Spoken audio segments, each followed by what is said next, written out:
coluna Painel da Folha revelou que o presidente do Senado sinalizou pela primeira vez para a oposição que está disposto a pautar impeachment de ministro do STF. Ele sabe que não vai ser presidente no ano que vem. O PT, o governo, já sabe que perdeu essa eleição. Nos próximos 4 anos, a influência petista no STF será neutralizada e a maioria do tribunal vai ser conservadora. Sejam bem-vindos, o meu nome é Bruno. Deixe o seu like e inscreva-se no canal.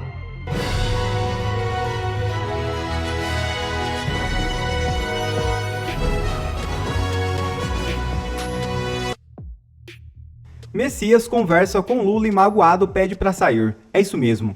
Jorge Messias está em situação deplorável, extremamente inconformado com sua rejeição pelo Senado Federal para ocupar o cargo de ministro do Supremo Tribunal Federal. Ele inclusive já avisou a Lula que deixará o comando da Advocacia Geral da União. A conversa ocorreu no Palácio da Alvorada, poucas horas depois da derrota histórica. Segundo Malu Gaspar, Messias teria dito a Lula que não terá condições de lidar diretamente com integrantes do Congresso e do Supremo que trabalharam ativamente contra sua nomeação. É função inerente ao advogado-geral da União despachar frequentemente com ministros do STF e manter interlocução com senadores, além de deputados e outras autoridades da República. O rapaz está bastante magoado. Alcolumbre finalmente sinaliza impeachment de ministros do STF.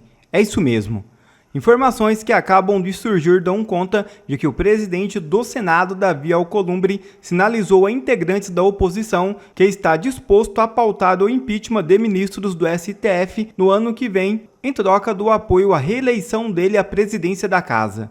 Diz a Folha de São Paulo, abre aspas. Além da rejeição ao nome de Jorge Messias, pautou a derrubada dos vetos ao PL da dosimetria e, para facilitar a votação, retirou do texto os trechos que poderiam beneficiar condenados por outros crimes. Agora, até o impeachment de ministros do Supremo entrou na mesa de negociações. O presidente do Senado tem segurado os pedidos de afastamento dos membros da corte que chegam à mesa dele, mas em conversa com senadores da oposição, não descartou abrir algum processo se for reeleito como presidente da casa em fevereiro de 2027. A oposição garantiu o apoio, mas alguns integrantes do PL ainda estão reticentes. Eles dizem nos bastidores que só podem confiar na palavra de Alcolumbre quando um impeachment de fato for aberto. Por isso, fazem pressão para que isso aconteça ainda neste ano. Fecha aspas. Nicolas Ferreira questionou: você faria esse acordo? Deixe a sua opinião nos comentários. Você faria? Alcolumbre fala em impeachment de ministro do STF pela primeira vez. Tem pegadinha aí? Qual é a pegadinha? Vamos lá. A coluna Painel da Folha revelou que o presidente do Senado sinalizou pela primeira vez para a oposição que está disposto a pautar impeachment de ministro do STF em 27 e, se pressionarem, talvez agora, em 26, ainda nesse ano, antes das eleições. O Alcolumbre, no entanto, quer algo em troca. E o que ele quer em troca, eu vou te contar agora. E também te contar qual é a pegadinha nessa troca que ele está querendo e como a oposição pode se desviar dessa pedra no caminho que é a negociação com o Alcolumbre. Eu sou André Marcília, advogado constitucionalista e comentarista jurídico, e peço que, antes de qualquer coisa, você se inscreva aqui no nosso canal e deixe o like nesse vídeo. Bom, o Painel da Folha, que é essa coluna que eu mencionei, está dizendo que o Alcolumbre sinalizou a senadores da oposição que está disposto a pautar impeachment de ministro do STF, como eu mencionei, sobretudo em 2027. Já te conto qual seria esse ministro ou esses ministros. O ponto é que ele quer, em troca, a reeleição para a cadeira da presidência do Senado. E aí é que a porca torce o rabo, como a gente diz. Há uma ala da oposição que está dizendo a ele, ao Alcolumbre, o seguinte: me traga provas concretas, não dá para a gente confiar em você, palavra de Alcolumbre vale nada. E aí essa ala da oposição está pedindo que o Alcolumbre dê algum sinal, por exemplo, abrir diretamente um processo de impeachment contra ministro. Ele poderia abrir o processo e segurar esse processo, e aí a oposição então entregaria de volta a ele a reeleição e o processo seguiria. Seria uma forma de: olha, me dê aqui que eu te dou ali, me entrega um pouco que eu te entrego o resto. Outra ala da oposição não está querendo negociar com o Alcolumbre, prefere fazer com que a oposição consiga no ano que vem a maioria do Senado e, com isso, coloque na cadeira da presidência o seu próprio candidato. E o mais cotado para isso é o senador Rogério Marinho, do PL do Rio Grande do Norte, que também é coordenador da pré-campanha do Flávio Bolsonaro à presidência. E é um nome forte, é um nome experiente e que tem todas as condições de fazer uma gestão bastante robusta e sólida e estratégica na cadeira da presidência do Senado. Então, essas são as duas vias. Uns pedem: Alcolumbre, dê alguma coisa, dê mostras de que você realmente faria impeachment de ministro para a gente te dar a reeleição à cadeira da presidência. A outra ala está dizendo assim, da oposição: não vamos negociar com o Alcolumbre sobre isso.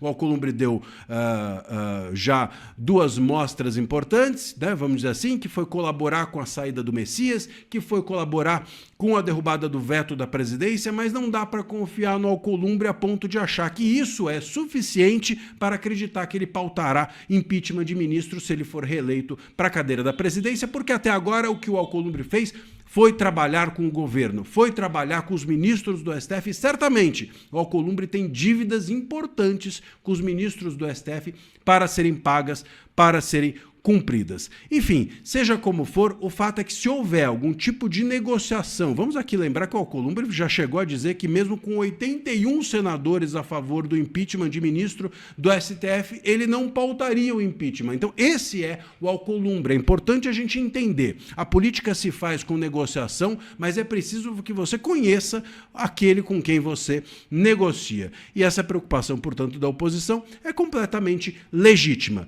E aí, meus caros, ainda que haja uma negociação com o Alcolumbre, ainda que essa ala da oposição que quer esperar o ano que vem e colocar o Rogério Marinho na cadeira da presidência, ainda que essa ala perca e haja uma negociação com o Alcolumbre, é bom que a gente diga que o impeachment de ministro não vai ser do Alexandre de Moraes. O Alexandre de Moraes é um amigo próximo, conhecido e antigo do Alcolumbre. E muito provavelmente, se o Alcolumbre pautar algum impeachment, vai ser do Toffoli. O Toffoli tem todas as razões ali, não falta ministro para impeachment, né? Podia ser o Toffoli, pode ser o Moraes, pode ser o Gilmar, tem um monte de gente ali que merece, mas nesse caso ele provavelmente escolheria o Toffoli, que é o mais fraco, não só juridicamente como também politicamente o mais exposto.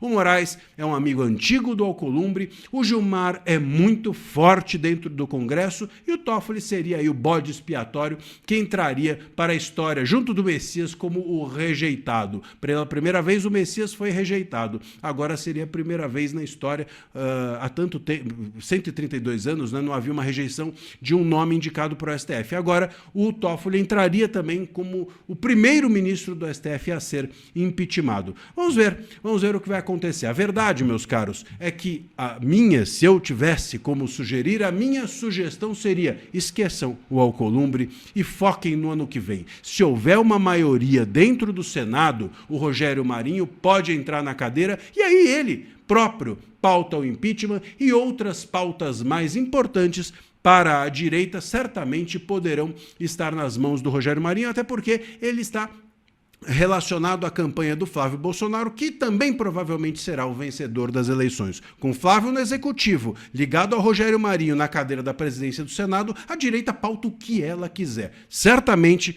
essa seria ou será uma melhor solução. Vamos aguardar o que a oposição vai fazer com esse tabuleiro, essas possibilidades de peças que tem no tabuleiro à disposição dela.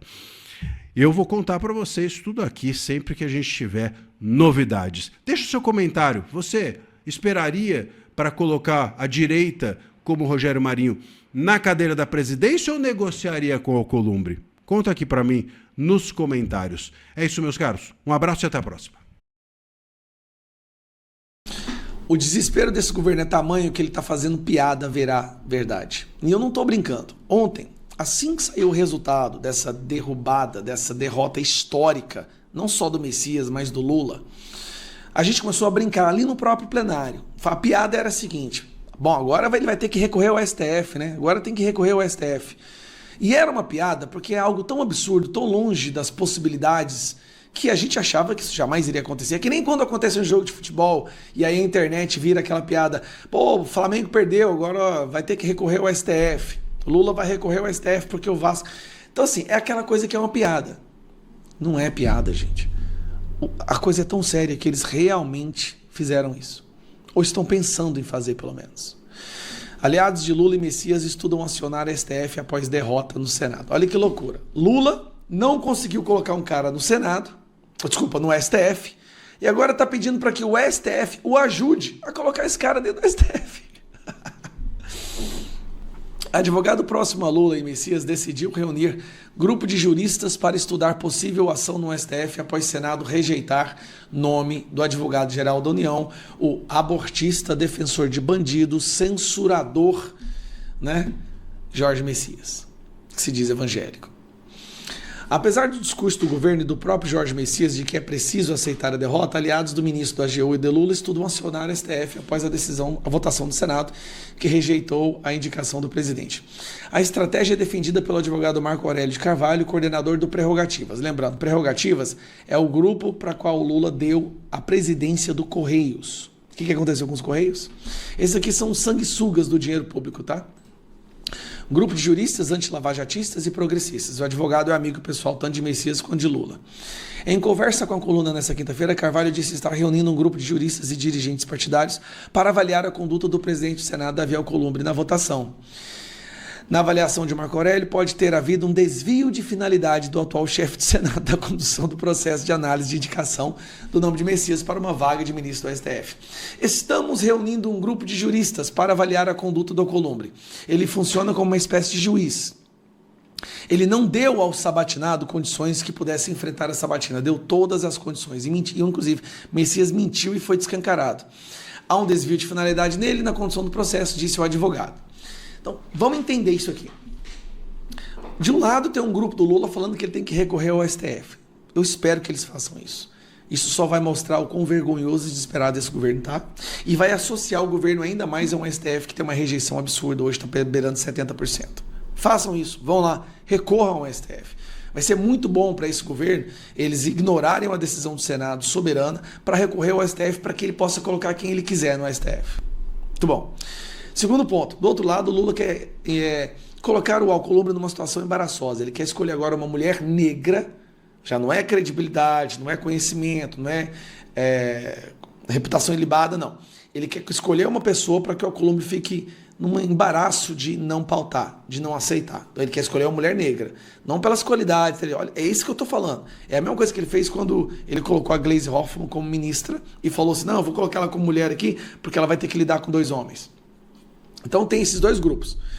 Tem uma parcela que fala que é melhor ele não fazer nada. Só que o que acontece? Por que o Lula está tão desesperado a colocar novamente uma indicação?